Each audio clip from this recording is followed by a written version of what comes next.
Salutare tuturor, m-am întors la un nou tutorial de design. În tutorialul trecut v-am arătat chestia asta cu gunoiul.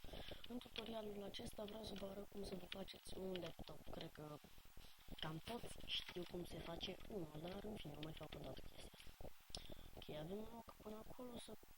No.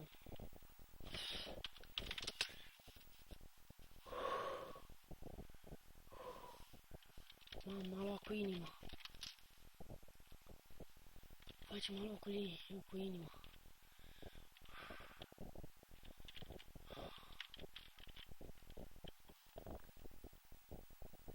Lăsăm, facem aici.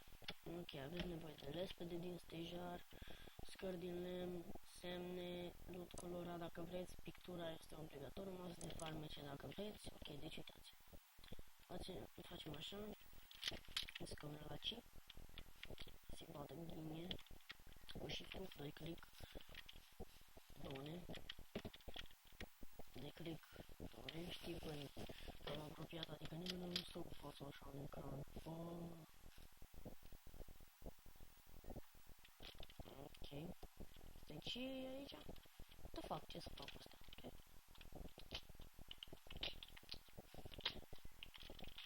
Sau zice am spart aici, adică gen mașcalul, asta e, câtă viață ți-am luat, nu interesează. Ok, dar marș, mă, ce te bagi? Uite cum se bagi. Deci punem unul aici, dăm done și acum cu shift-ul punem pictura și după cum vedeți un laptop. Sus loot. De fapt sus trebuia să fie glowstone, gen unitate și puteți faceți multe chestii, stai să arate ceva mai natural. Da? Shift click pe asta. Arată ceva mai natural. Ok, ce vreau să zic, da, glowstone, parcă 5 sau 4 că ne trebuie. Da, așa, piatra strălucitoare. Foarte frumos tot, și am zis masă de farmece dacă vreți să faceți așa, gen. Vedeți? Mișto, calculator, aveți calculator aici și o placă de presiune vă mai trebuie, am uitat de placă de presiune, vă rog, scuzați-mă, că am uitat de placă de presiune. Placă de presiune trebuie să fie neapărat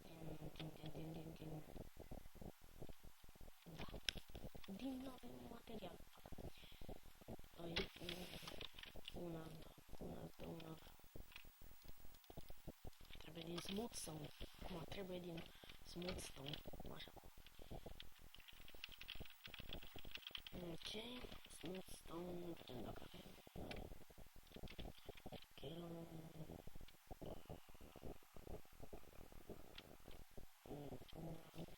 un covor.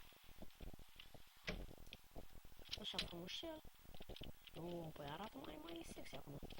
Și după cum vedeți, v-am arătat cum să vă faceți propriul vostru calculator. Mulțumesc că m-ați vizionat, eu sunt DigiSchool și tocmai v-am zis bye bye!